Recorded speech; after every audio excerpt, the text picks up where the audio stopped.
Cuando me puse al día con la novela principal de Re:Zero, recuerdo leer esta teoría y sorprenderme por lo bien estructurada y completa que está. Luego, cuando me puse al día con las novelas secundarias, pensé que encontraría errores en esta teoría, pero grande fue mi sorpresa tras ver que la teoría sigue manteniéndose de cierta forma sólida. Estoy seguro que esto que verás también te sorprenderá a ti, aun si es que eres un lector de la novela. Pero si eres un anime viewer, vuelve cuando termine la cuarta temporada, ya que esta teoría cubrirá muchas cosas que pasaron en secreto detrás de escenas. Aunque si no te importa ser spoileado, te invito a quedarte, ya que aunque es preferible que hayas visto hasta la cuarta temporada, en realidad ya entenderás gran parte si es que te has visto todo el anime hasta ahora. Y claro, si tienes los recuerdos frescos. Después de todo, esta teoría que vas a escuchar recapitula todos los pequeños misterios que la obra ha ido dejando hasta ahora, y las complementa con los pedazos del lore del arco 6.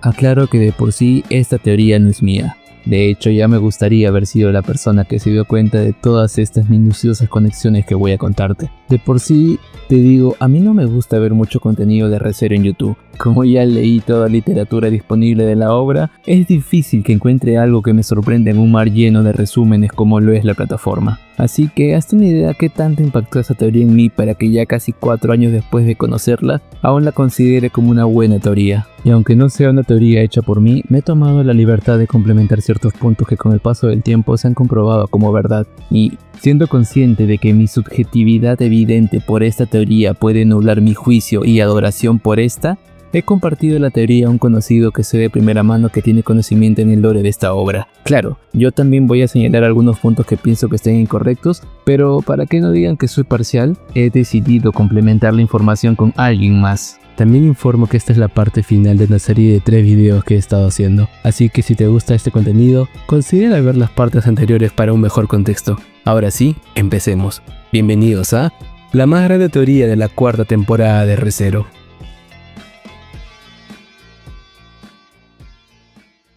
Esta tercera parte cubrirá los puntos restantes de la teoría general del arco 6, pero aunque si bien son pocos temas por aclarar, estos puntos son muy densos, así que recuerda prestar atención.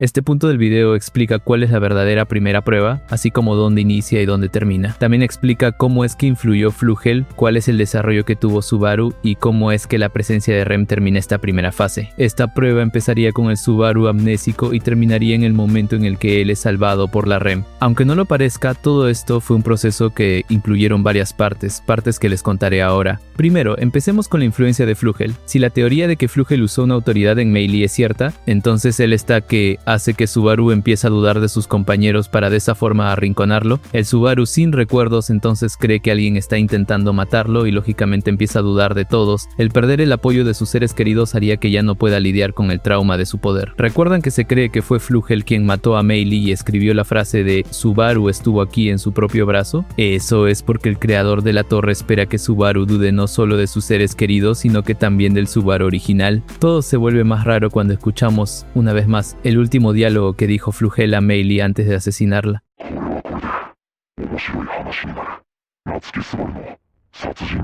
Es después de este diálogo donde vemos al protagonista momentáneamente caer en la locura mientras se aleja de los demás. Ahora vendría la segunda parte de esta prueba, es en estos bucles fallidos donde empieza a ver cómo es que las personas que él trata de evitar se sacrifican por él, lo cual hace que sienta un profundo aprecio por ellos, y esto a su vez hace que vuelva a recobrar su sanidad mental con la ayuda y soporte que sus compañeros le brindan. El Subaru amnésico ama a sus compañeros y quiere pagarles de vuelta el aprecio que ellos le dieron. Es entonces donde se pone la meta de salvar a todos, y si bien está decidido a salvarlos, aún hay alguien a quien también debe salvar, a él mismo.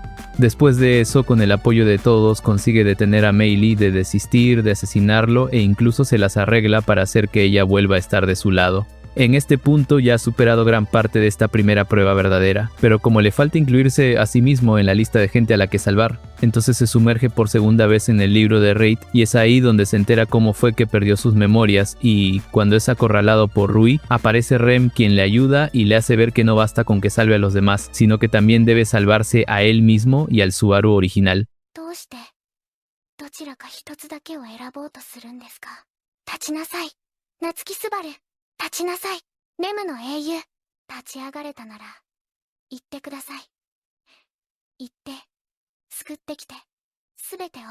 すべて忘れて、何もかも、全部、全員、自分も、最も身近な他人さえも、やれますよ。だって、スバルくんは、レムの英雄なんです。Entonces ahora toca cubrir la tercera parte de este punto, donde tenemos que hablar sobre por qué Flugel manifestó a Rem. Si recuerdas, mencioné que fue Flugel quien le hizo una trampa a Subaru con Rui, entonces no sería extraño de que así como jodió a Subaru, también le dé una forma de levantarse. Esa forma fue Rem. No es que Flugel quiera dejar a Subaru en un camino sin salida, sino que solo quiere ponerlo a prueba, hacerlo sufrir y luego ver cómo supera estos obstáculos, ya que mientras tenga cuidado y no se pase con Subaru, el protagonista siempre podrá reiniciar todo con el retorno por muerte. Pero volviendo a lo de Rem, la aparición de ella fue peculiar, ya que, aparte de ayudarlo, también hizo despertar en Subaru una codicia superior. Subaru pasó de querer salvar a todos a incluirse a sí mismo en las personas a salvar, y esta nueva codicia, a su vez, también despertó por primera vez el Corleonis. Y, al mismo tiempo, aumentó algo más, purificado por lo que dijo la joven. Aquello que se había estancado en negro empezó a resplandecer y cambiar de forma, y empezó a palpitar por el deseo más fuerte que surgía del núcleo de Natsuki Subaru. Palpitaba. Aquello que había perdido absolutamente todo y había sido abandonado por todo, y aún así, deseando adquirir, queriendo sujetar y asegurar todo, queriendo que nada se le escapara de las manos, e incluso queriendo no soltarse de sus propias manos. En concordancia con la cobarde codicia que lo imploró, floreció convirtiéndose en un poder que concedería sus deseos. El gen que vacilaba conectó con su ser.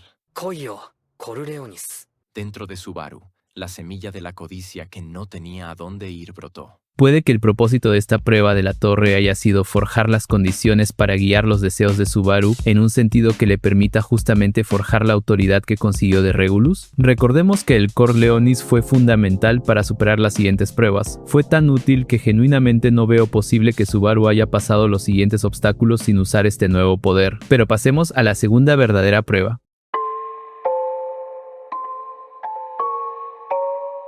Este punto del video explica cuál es la verdadera segunda prueba, así como dónde inicia y dónde termina. También explica cómo es que influyó Flugel, cuál es el desarrollo que tuvo Subaru y cómo es que Satella devorando la torre es la forma que tiene el sabio de asegurarse de que Subaru no pueda pasar a la última prueba del edificio sin antes sacar a Rui de su cuerpo. La verdadera segunda prueba es todo el proceso que hace el Subaru amnésico para traer de vuelta al Subaru original y termina con la fusión de ambos, a la par que expulsan a Rui de su interior. Y, al igual que la verdadera primera prueba, hay cosas con las que Subaru debe lidiar en esta parte. Primero, más atrás en el video mencioné cómo es que Flugel pudo crear los libros de la muerte usando el poder que retuvo de la autoridad de Gula, y también puede controlar la ubicación y aparición de estos en la librería. Si Flugel tiene control de estas variables, entonces esto explicaría el por qué Subaru pudo hallar sus libros de la muerte únicamente cuando andaba solo, y también el por qué los halló en orden de muertes. Si ese es el caso, entonces también es posible de que el encuentro entre los dos Subaru fuera planeado como parte de la segunda prueba.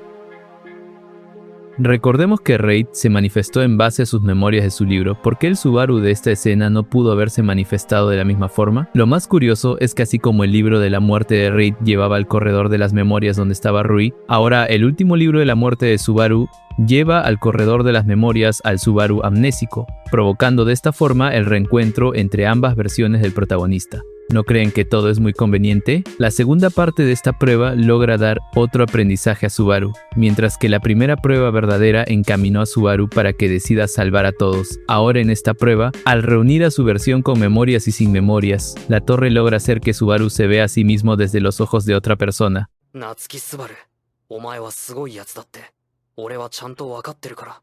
Omae nara kitto daijoubu dakara. De esta forma, Subaru logra ver que él mismo es una persona asombrosa. Lo curioso es que no solo Subaru reconoce ese lado suyo que siempre ignoró, sino que también lo hace la historia. En cuanto esta nueva versión de Subaru regresa a la torre, empieza a resolver todos los problemas que previamente no pudo. El tercer elemento de esta prueba que plantea el autor de la teoría es el involucramiento de la bruja. Como sabemos en este punto de la historia, una parte de Luis estaba dentro de Subaru y es esta parte la que sabía del retorno por muerte y hacía que la bruja devorase la torre. Esto solo paró cuando se logró expulsar a Rui de Subaru. Ahora que Louise Arnett había sido eliminada y su existencia había desaparecido del interior de Subaru, existía un 50% de posibilidades de que la sombra se tragara la atalaya de las Pléyades.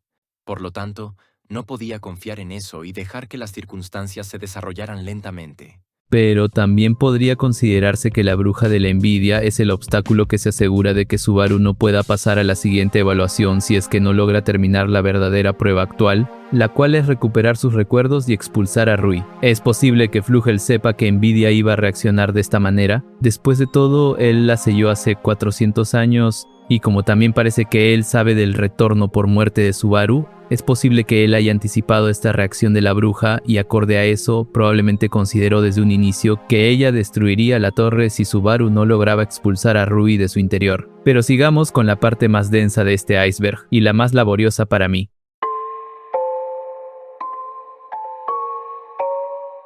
Este punto del video explica cuál es la verdadera tercera prueba, así como dónde inicia y dónde termina. También explica cómo es que influyó Flugel, pero esta prueba no desarrolla a Subaru, sino que pone a prueba la capacidad de combate de su grupo a fin de poder comparar cuál es su fuerza actual. Esto con la finalidad de que puedan demostrar de que tienen un poder de combate capaz de rivalizar con el grupo de hace 400 años, el cual fue un grupo que selló a la bruja de la envidia. Esta parte es difícil de explicar, no solo porque es la parte más larga de la teoría, sino que también porque el arco 6 fue terminado abruptamente debido a la aparición de la bruja, y, debido a eso, no se exploró más en la verdadera tercera prueba. Con eso en mente, les diré que la tercera prueba real empieza desde que se unen los dos Subarus hasta que Emilia pone su mano en el monolito, convirtiéndose de esta forma en la nueva administradora de la torre. Pero empecemos con esta parte. La primera cosa que Subaru tiene que descubrir en esta parte es la quinta regla.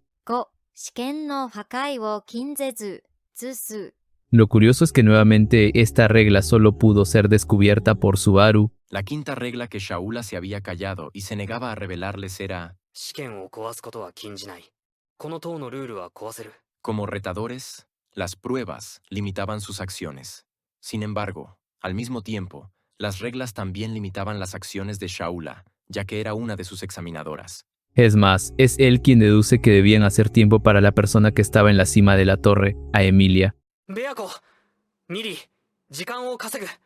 俺たちの勝利条件はエミリアタンの勝利。 Entonces, los personajes llegan a la conclusión de que no necesitan completar las pruebas de la torre, sino que solo necesitan reescribir las reglas de este edificio. Y ahora que se mencionó esto, entonces, ¿cuál sería el propósito de la verdadera tercera prueba? La verdadera tercera prueba es extraña. Subaru no tiene desarrollo por pasarla, sino que solo pone a prueba lo que ha aprendido de las evaluaciones anteriores. Esta prueba no parece evaluar a Subaru como individuo, sino que en vez de eso, evalúa a todo su grupo específicamente. Pone a prueba la fuerza y la estrategia de combate de todos, y hacen todo esto mientras son respaldados por el Corleonis de Subaru. Para conquistar lo alto de la torre y completar esta parte, los participantes deben lidiar y mantener a raya a los 3 héroes legendarios de la torre, al menos hasta que Emilia llegue y ponga su mano en el monolito. Entonces, ¿por qué esta prueba está presentada de esta forma? Eso es porque lo que la torre busca poniendo a pelear a los participantes en contra de los héroes de hace 400 años es ver si tienen la fuerza necesaria para lidiar con la bruja cuando se rompa el sello. Recordemos que la torre fue hecha para poder vigilar el sello, así que si alguien quiere volverse el administrador de este lugar, también debe demostrar que puede estar a la altura de la situación. Por ahora, recapitulemos los personajes a los que se deben enfrentar. Empecemos con Shaula. Recordemos que Flugel preparó la tercera prueba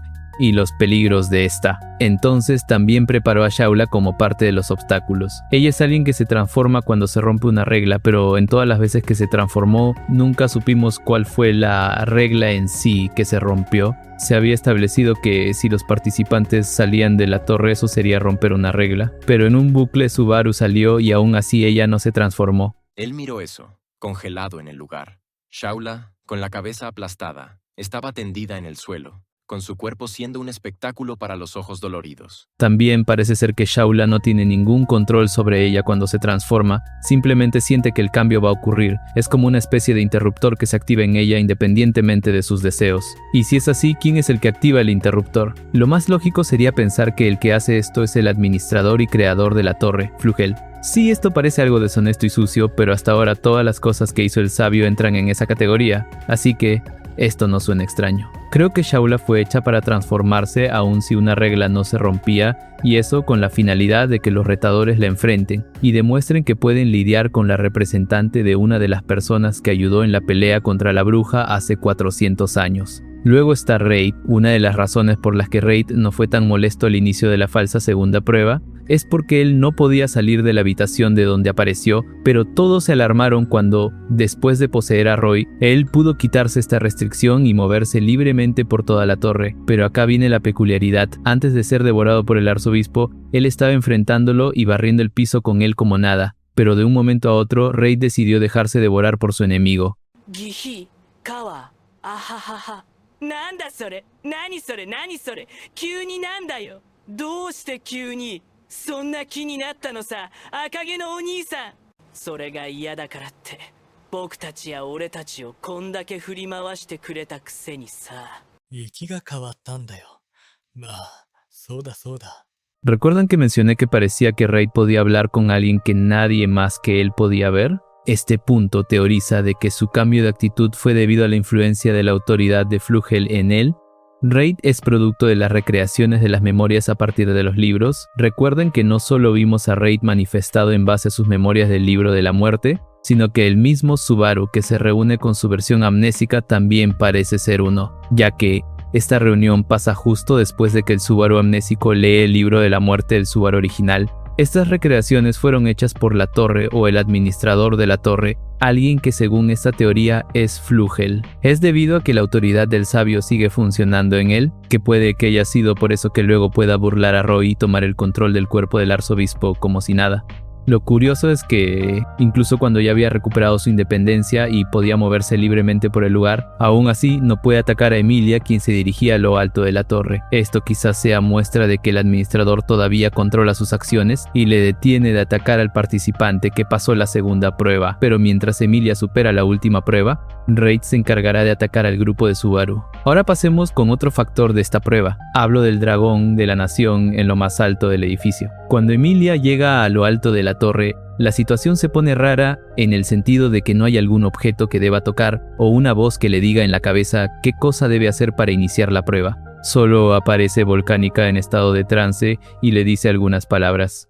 Nanshi, tou no itadaki eitari shimono, issou o fumu, mae no seigan shachi, ware Volcánica, kono meiyaku ni yori, itadaki eitaru mono no kokorozashi o toan. A pesar de que Emilia intenta comunicarse con él, este no le hace caso y no le deja opción a ella que usar la fuerza. Hasta ahora sabemos que la quinta regla permite que se deje sin completar las dos primeras pruebas de la torre si se llega a reescribir las reglas de esta. Y, para eso, no hay más opción que forzar a alguien a enfrentar a Volcánica, al menos hasta que esta persona u otra logre tocar el monolito y calmar al dragón, como precisamente Emilia termina haciendo.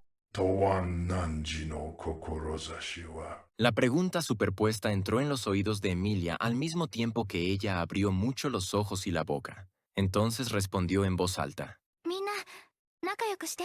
Pero vayamos con los últimos enemigos que faltan por analizar y que también tienen cierta relación con el dueño de la torre. Si bien ya somos conscientes del involucramiento de Rui, recordemos que este involucramiento vino por la manipulación de Flugel. Entonces, ¿por qué no creer que el sabio pudo habérselas ingeniado para atraer también a los demás hermanos? Quizás pudo haber deducido que Rui llamaría a sus hermanos, y estos vendrían volando en las bestias demoníacas como teorizó Eridna. でも他の可能性もある。陸路に時間が取られるなら空路を行けば話は別だ。 Recordemos que el factor de la gula es el único factor que, independientemente del poseedor, trae consigo la capacidad de controlar a las bestias. Y si Flugel era el anterior poseedor cuando era sabio, entonces debió de saberlo de antemano. Algo muy interesante que añadir acá es que durante los últimos momentos del arco, todas las bestias del lugar empezaron a atacar la torre de un momento a otro. Todos pensaban que hacían eso por culpa de Lei y Roy, pero cuando ambos fueron derrotados, las criaturas no parecían detenerse. Solo cuando Emilia pone su mano en el monolito de la torre pasa algo interesante. En ese momento las nubes se dispersan, y esta acción hizo que las mabestias dejen de atacar la torre y solo se limitaron a contemplarla desde lejos. Sin embargo, Lo verdaderamente inusual era que las mabestias ahora se mantenían alejadas de la torre de vigilancia y la observaban desde la distancia. Emilia probablemente había reescrito las reglas de la torre en el primer piso, lo que provocó que las nubes se dispersaran. Quizás eso sirvió como medida para mantener a las mabestias alejadas de la torre. Originalmente, las mabestias ni siquiera parecían acercarse a la torre de vigilancia, así que el hecho de que una estampida de ellas se acercara era bastante antinatural. Esto puede dar a entender de que en algún punto, entre la segunda y tercera verdadera prueba, alguien se las arregló para apagar el mecanismo de las nubes que alejaba a las criaturas. Quizás pudo haber sido Flugel, quizás no, pero sigue siendo muy extraño que justo cuando todo se complicó, alguien o algo haya añadido a las bestias en contra de nuestros protagonistas. También debemos recordar que al acercarse por primera vez a la torre, había una inusual reunión de bestias resguardando el camino como si fueran una especie de obstáculo entre el velo de arena y la torre. De repente, en el desierto, surgió el paraíso del prado de flores. Incluso en cuanto a la sombra, había límites. Pareciese que esas criaturas fueron puestas por alguien de manera deliberada, y como sospechamos que Flugel tuvo o tiene la autoridad de Gula, él pudo haberlos puesto como línea de defensa. Obviamente no sabemos en cuánto de todo esto intervino Flugel. Quizás solo hizo menos cosas de las que le atribuye la teoría, pero es seguro decir que su intervención pudo haber sido de varias formas. Aunque si eres alguien avispado, seguro te preguntarás por qué Flugel incluyó a los Gula como obstáculos. Si la teoría de que los que atacan la torre son los que participaron en el sellado de la bruja resulta ser cierta, eso quiere decir de que Daphne, de una forma u otra, pudo haber participado en el enfrentamiento contra la bruja hace 400 años. Y todo esto es más curioso cuando nos enteramos de que ella murió rodeada de un mar de arena, es decir, un desierto, un sitio muy parecido al lugar donde se encuentran los personajes en este momento. ¿Será que Daphne murió tras el enfrentamiento con la bruja y de esa forma su gen terminó yendo a parar con Flugel? Y claro, el sabio consiguió este gen antes o durante la fundación de la torre, y de esa forma puso todos los obstáculos mencionados. Quizás las bestias y Gula atacando representan la fuerza exacta de Daphne y sus criaturas en el enfrentamiento final contra la bruja que sucedió hace 400 años. Y si esto resulta ser cierto, eso explicaría por qué es que Gula y las bestias demoníacas fueron añadidas a la ecuación de fuerzas que atacan la torre en el arco 6. Lo curioso es que, en una pregunta y respuesta, Tapei reveló que si los Gulas se enfrentaran a Daphne, el resultado sería un empate. Eso quiere decir de que si bien Daphne ya no está, aún así todavía existe un grupo que rivaliza con ella en fuerza, y este equivalente terminó siendo derrotados por el grupo de Subaru. De esta forma, el grupo del protagonista demostró que tienen la fuerza necesaria para lidiar no solo con Gula, sino que también, de cierta forma, tienen la capacidad para lidiar con los miembros del grupo de hace 400 años. Esto era el objetivo de la torre, el ceder los derechos del edificio a un grupo capaz de poder superar las pruebas de los miembros del grupo de hace 4 siglos. También una curiosidad interesante que aporta el autor de esta teoría es la posible razón por la cual las mabestias y los cultistas de la bruja se odian entre sí. Si resultase que Daphne perdió la vida en la batalla contra la bruja, sería un simbolismo interesante el hecho de que el odio de estos dos grupos sea precisamente por la pelea de sus líderes 400 años atrás. まあそこのところの真偽はおいおいってところで話を戻すと、魔獣は実は魔女が嫌い。そうなると魔女教徒と魔獣の仲の悪さは説明がつくやろ。 Sinceramente tengo mis discrepancias con varias partes de la supuesta verdadera tercera prueba, pero dejaré mis comentarios para el final. Ahora pasemos al siguiente punto.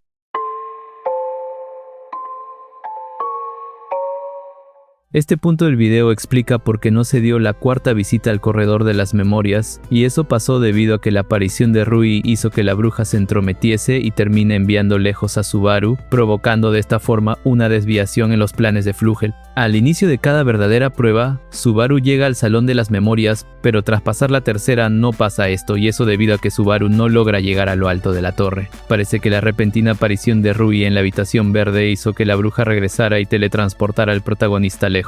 ¿Será esto la primera desviación del plan original de Flugel? Como muchas de las pruebas de esta torre fueron hechas alrededor de la personalidad de Subaru, no es loco deducir que algo estaba destinado a pasar en cuanto el protagonista llegue al último piso de la torre y ponga la mano en el mismo monolito que Emilia tocó. Es más, cuando ella llega al monolito se dice lo siguiente: en el lugar al que había llegado gracias al sacrificio de múltiples guerreros de hielo, Emilia posó su vista en la base del pilar central.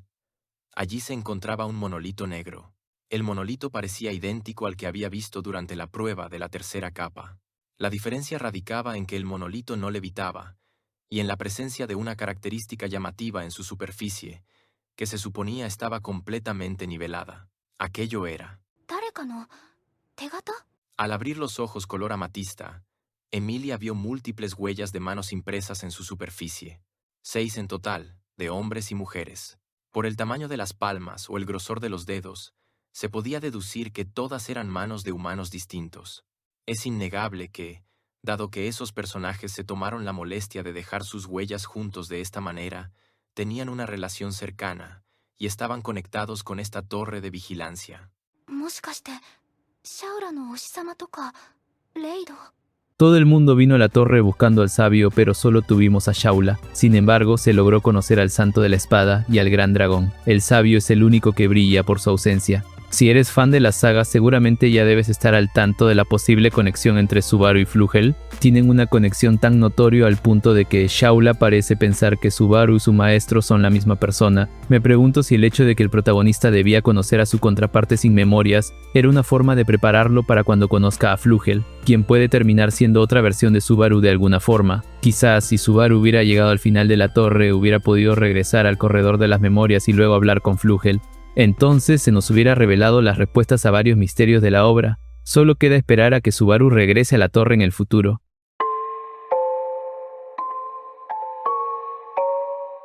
Después de que nos enteramos de la quinta regla por Shaula, Subaru tiene la siguiente reflexión. 嫌いになんかならないよ。お前が黙ってたのが理由で、多分すげえしんどい目にあったと思うし、正直、こんな風に追い詰められることもなかったって思うこともある。 Frente a la silenciosa Shaula, Subaru dijo lo que pensaba.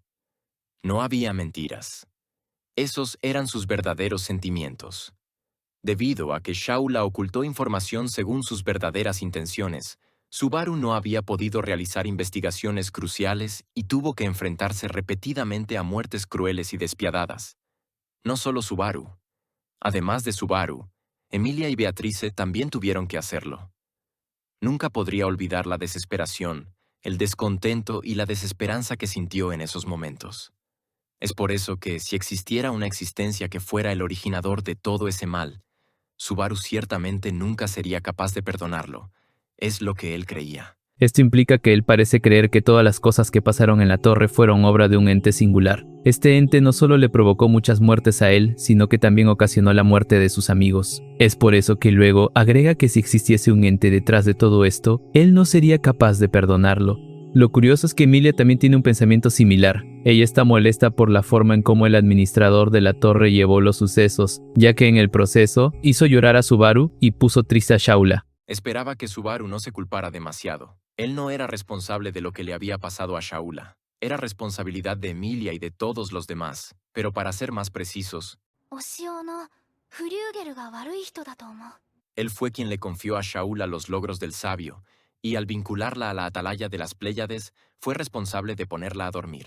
Aunque fuera uno de los 3 héroes que salvaron el mundo, al hacer llorar a Subaru y entristecer a Shaula, Emilia solo lo consideraba un villano. Claro que, como nunca tendría la oportunidad de hablar con él, nadie podría aliviar su frustración.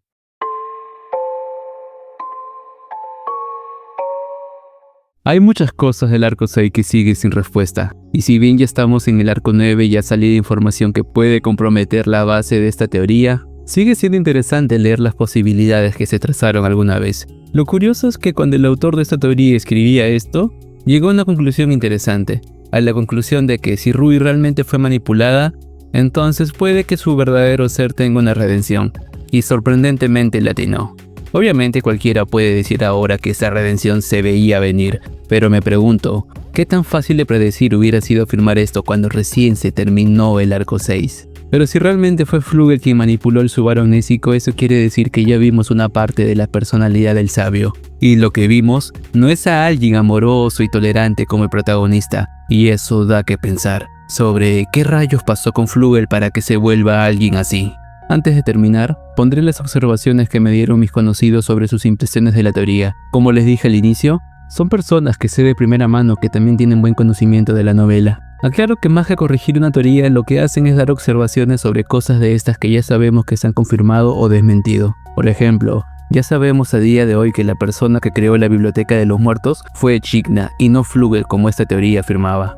Debido a que esto es un recopilatorio de observaciones algo extenso, crearé un drive de las anotaciones donde podrán leerlo en español e inglés, y lo dejaré en la caja de comentarios. Y por si la IA de YouTube escucha esto, hablo de un drive que tiene relación con el video. No he creado un drive para una estafa o alguna práctica engañosa. Por favor, IA, no me banees. También aviso que al día siguiente de publicar este video empezaré a jugar el juego de la profecía del trono. No aseguro hacerlo un video, pero mi paciencia por el arco 10 ha hecho que tome esta decisión.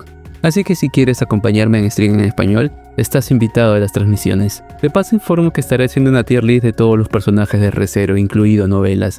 Sé que ya hice uno hace tiempo, pero en esa ocasión no grabé los extractos, y por eso he decidido rehacerlo. Estaré alternando un día haciendo la tier list y un día jugando el juego de la profecía del trono. Gracias por llegar a esta parte del video. Este video era una vieja teoría que vi hace un tiempo y en su momento hablé de esto, pero como siento que el video resultante quedó muy mal editado, decidí rehacerlo. Y, por cierto, parece que pronto tendré que rehacer el iceberg. No tanto porque esté mal editado, sino que como ahora tengo un GIF de casi todos los personajes de la novela, estoy seguro que puedo hacerlo mejor. De paso, actualizo los datos y hago una versión en inglés para mi comunidad de allá. Pero rehacer el iceberg de 3 horas será algo costoso. Y eso porque tengo que comisionar los GIFs de cada personaje que hablaré.